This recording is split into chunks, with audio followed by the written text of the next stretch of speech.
एक गांव में कावेरी नाम की एक महिला रहती थी। कावेरी देवी दुर्गा की बहुत बड़ी भक्त थी। कावेरी का पति का नाम राघवैया था। उन दोनों बहुत ही गरीब थे। वो दोनों पति पत्नी सब्जियां बेचकर अपना गुजारा करते थे। राघवैया पूरा गांव घूम घूम के सब्जियां बेचा करता था। सुनिए, इस महीने मेरे रिश्तेदार की शादी है, मैं वहाँ जाऊंगी। मेरे जो गहने गिरवी है आप उसे छुड़ा लाना, मैं पहनकर जाऊंगी। अरे क्या, कौन सी आभूषण का बात कर रही हो? देखो कावेरी, मेरे पास अभी गहना छुड़ाने के पैसा नहीं है। मैं अपनी जिंदगी में बहुत ही संघर्ष कर रहा हूँ। मैं रात दिन एक कर बहुत ही मेहनत कर रहा हूँ, पर मुझे उचित पैसा नहीं मिल रहा है। कावेरी, हमारी ये परेशानियाँ हमेशा के लिए कब खत्म होगी? दुर्गा माँ हम पर कब दया करेगी, बताइए ना। इस तरह से कावेरी और राघवैया अपनी पीड़ा सह रहे थे।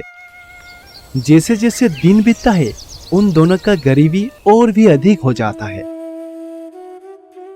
ये क्या है दुर्गा माँ, मैं आपको बचपन से ही अपने माँ के रूप में पूजती हूँ। चाहे कोई भी समस्या हो, मैं हमेशा आपको ही कहती हूँ, और आप तो हमेशा मुझे हिम्मत देते हैं और मेरी माँ के जैसा मेरे साथ रहते हैं। लेकिन हमारी ये समस्या कब दूर होगी, कब ये गरीबी खत्म होगी? हे माँ दुर्गा, कृपया करके आप हमारी मदद करें। कावेरी इस तरह से रोते हुए देवी दुर्गा से प्रार्थना कर रहे थे। रोते रोते कावेरी देवी दुर्गा की मूर्ति के सामने ही सो जाती है। जब कावेरी पूरी तरह से सो जाती है, उनके सपने में माँ दुर्गा देवी आती है। सुनो कावेरी, आपकी परेशानी के कारण आपके पिछले जीवन में किए गए कर्म हैं। जब तक आपका कर्म कम नहीं हो जाते, तब तक अच्छे परिणाम नहीं मिलेंगे। आप एक काम करें, नवरात्रि पूजा मन लगाकर करें, आपके लिए सब कुछ अच्छा रहेगा। भक्ति पूर्वक ये पूजा करना, देखना सब समस्या दूर हो जाएगी। इस तरह से कावेरी की सपनों में देवी दुर्गा आती है और नवरात्रि पूजा करने के लिए कहती है। अचानक कावेरी की नींद खुल जाती है। फिर वो अपने पति राघवैया को बताती है। आपको पता है, माँ दुर्गा मुझे सपने में दिखाई दिए। क्या सच में? अगर देवी माँ ने ऐसा कहा तो हमारा समस्या जरूर दूर हो जाएगी। और हाँ, माँ दुर्गा ने हमसे कहा कि नवरात्रि पूजा सावधानी से करे। क्या नवरात्रि पूजा? मैंने तो आज तक ऐसे पूजा के बारे में कभी नहीं सुना।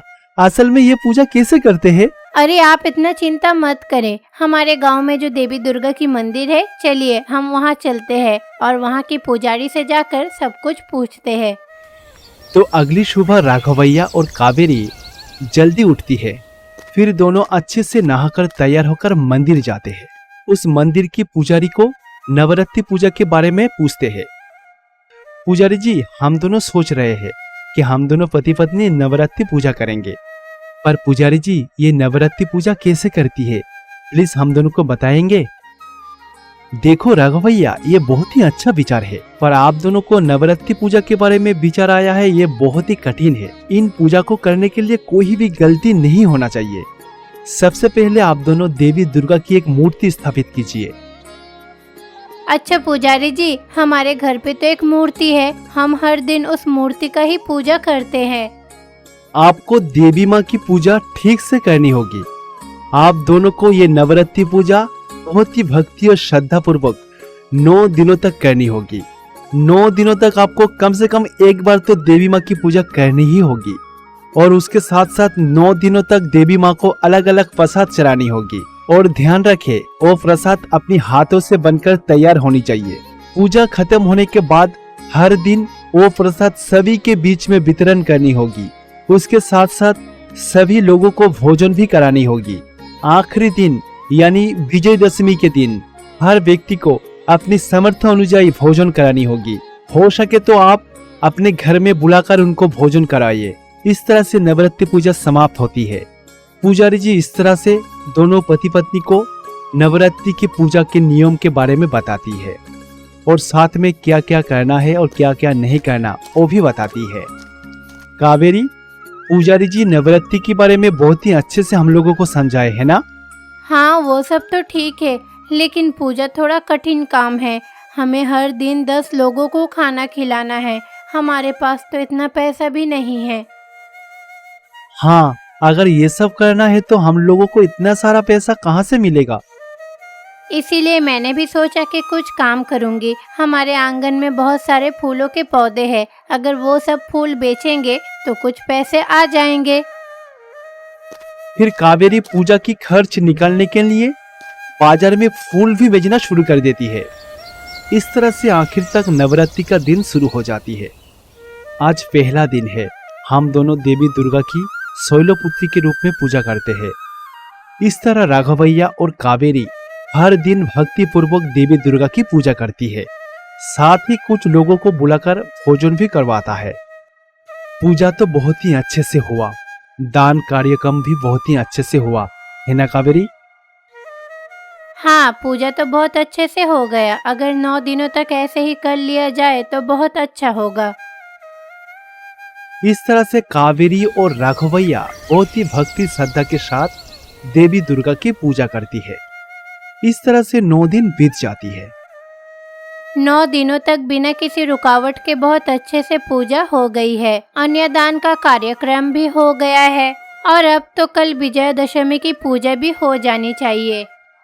अब आप किसी स्त्री को हमारे घर में ले आइए और उन स्त्री को अपनी माँ का रूप समझे। अच्छा, वो सब तो ठीक है। अगर हम आज सब्जी और फूल बेचने जाएंगे तो कल पूजा नहीं कर पाएंगे। इसीलिए पहले चलिए बाजार चलते हैं, सब काम खत्म करते हैं।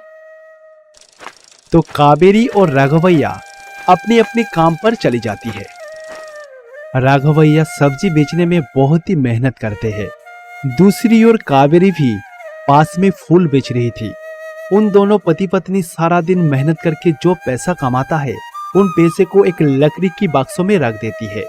फिर अचानक वो बक्सा गायब हो जाता है। अरे, पैसा का बक्सा कहाँ गया?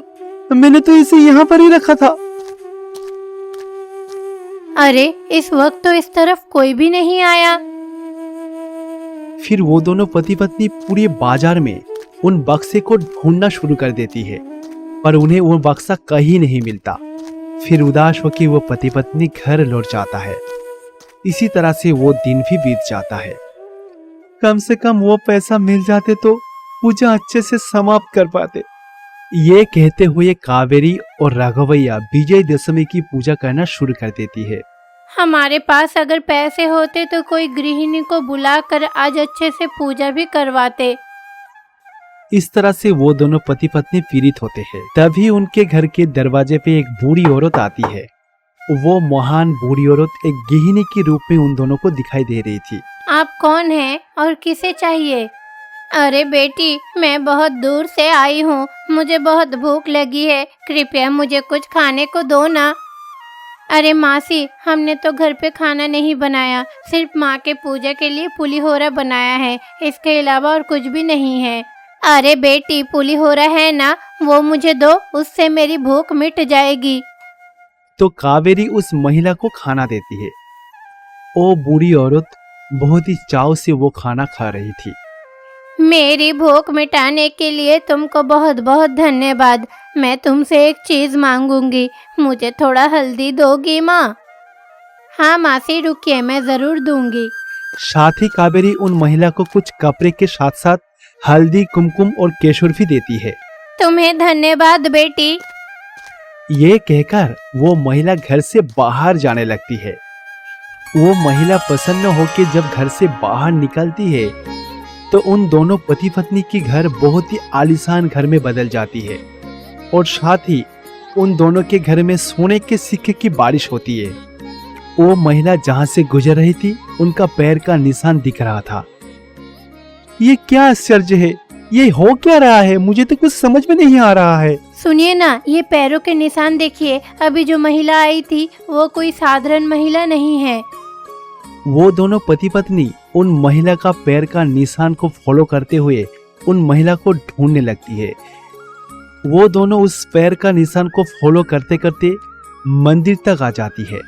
फिर उन दोनों को समझ में आ जाती है वो महिला और कोई नहीं, देवी दुर्गा थी। सुनिए ना, मैं सब कुछ समझ गई हूँ। हमारे घर में कोई और नहीं बल्कि देवी दुर्गा खुद आई थी।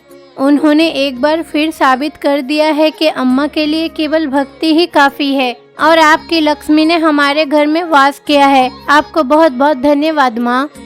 हाँ कावेरी, देवी दुर्गा सच में बहुत ही दयालु है। इस तरह माँ दुर्गा के आशीर्वाद से वो दोनों पति पत्नी बाकी जिंदगी बहुत ही आराम से गुजार देती है। कैलाश में शिव, पार्वती, गणेश और कार्तिक आपस में वे बहुत शांति से एक दूसरे से बात कर रहे थे। तभी कैलाश में नारद मुनि प्रकट हुए।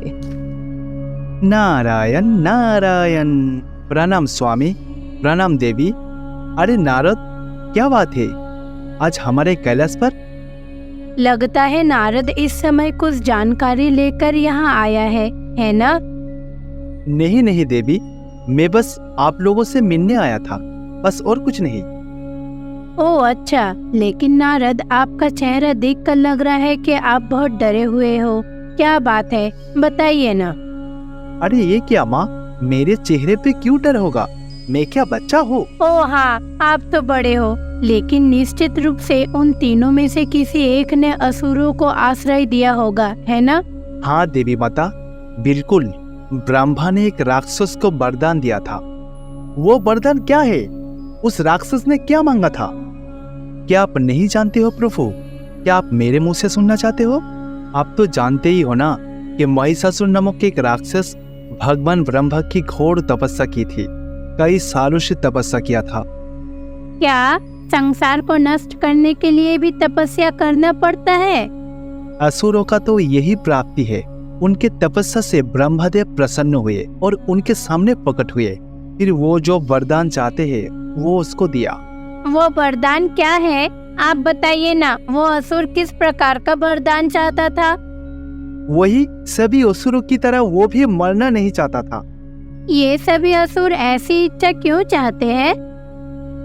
ब्रह्मांड में जितने भी जीवित प्राणी है वो सभी मृत्यु से डरती है। फिर वो मृत्यु से बचकर अमर की प्राप्ति कर लेती है तो वो सोचती है पूरे विश्व ब्रह्मांड उसके कदमों में रहेंगे। नारद मुनि, आप बताओ उसके बाद क्या हुआ? ब्रह्मदेव ने कहा मृत्यु नहीं होगा, ये असंभव है। आप दूसरी कोई वरदान मांगो जो नियम के अनुसार हो। वो विचित्र इच्छा क्या है? महिषासुर चाहते थे कि उनका अंत कोई स्त्री के हाथ में हो। पिताजी, इस इच्छा के पीछे का इरादा क्या है? इसका पीछे का इरादा क्या है वो जल्दी ही पता चल जाएगा कार्तिकेय, देखते जाओ। इस प्रकार वे सभी उस राक्षस के विषय में चर्चा कर रहे थे। दूसरी ओर वह महिषासुर धन्य होने की खुशी में मनुष्य से लेकर देवताओं तक सभी पर अत्याचार करता है। हा हा हा हा हा। आज के बाद मैं पूरी तरह से अमर हो गया हूँ। कोई भी मेरा अंत नहीं कर सकता। कोई भी स्त्री मुझसे मुकाबला नहीं कर सकती। मैं जो चाहता हूँ इस धरती पर कर सकता हूँ। ये धरती पूरी तरह से अब मेरा है। तो महिषासुर इस तरह से हर किसी पर अत्याचार करता है। दूसरी ओर पृथ्वी पर एक जोड़ा रहता था। उस व्यक्ति का नाम वासुदेव है और वासुदेव की पत्नी का नाम सुजाता है। वे दोनों पति पत्नी भगवान शिव के परम भक्त थे। सुनिए, मैं कई वर्षों से माँ बनना चाहती हूँ, इसीलिए मैं चाहती हूँ कि महान भगवान शिव की आप तपस्या करें। हाँ जरूर, मैं निश्चित रूप से उस भगवान शिव की तपस्या करूंगा। इस प्रकार वासुदेव अपनी पत्नी की इच्छा पूरी करने के लिए महाशिव की तपस्या करता है। मेरे भक्त वासुदेव मेरे लिए कठोर तपस्या कर रहा है। मुझे उनके पास अभी इसी वक्त जाना चाहिए। यह सोचकर भगवान शिव कैलाश छोड़कर पृथ्वी पर चले गए और वासुदेव के सामने प्रकट हुए। वासुदेव, आपकी तपस्या से मैं बहुत ही प्रसन्न हूँ। बताओ आपकी इच्छा क्या है? स्वामी, हमारे बहुत सारे इच्छाएं नहीं है। हम सिर्फ चाहते हैं आप हमेशा एक बच्चे की तरह हमारे पास रहो, हमारी आंखों के सामने आप हमेशा रहो। आप भूल जाइए कि आप कैलाशनाथ हो। मैं आज तक किसी भी भक्त को कभी ना नहीं कहा।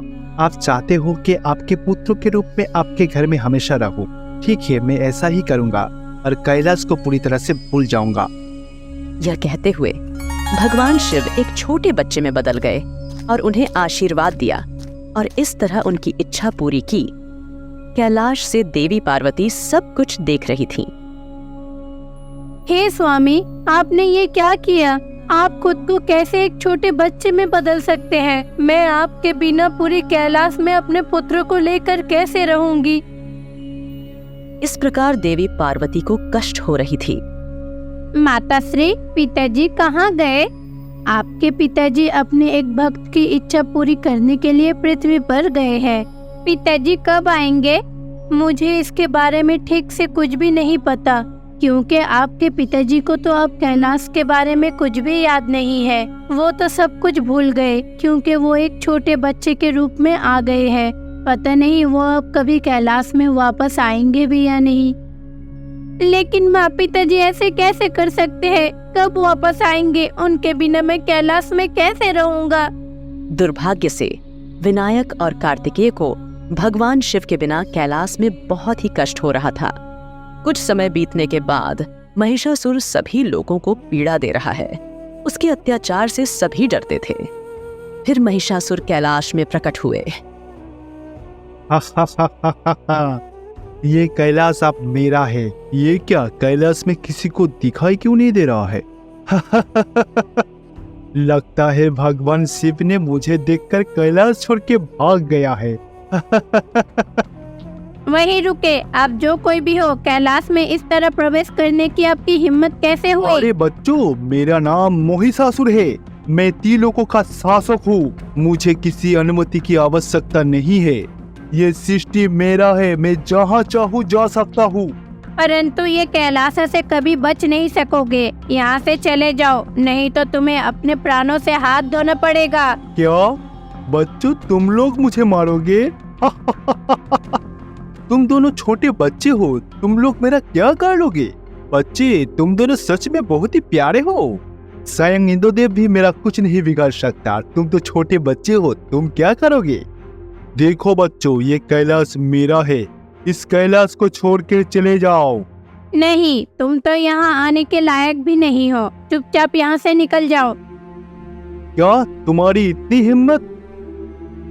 इतना कहकर महिषासुर कार्तिकेय पर हमला कर देता है और कार्तिकेय को घायल कर देता है।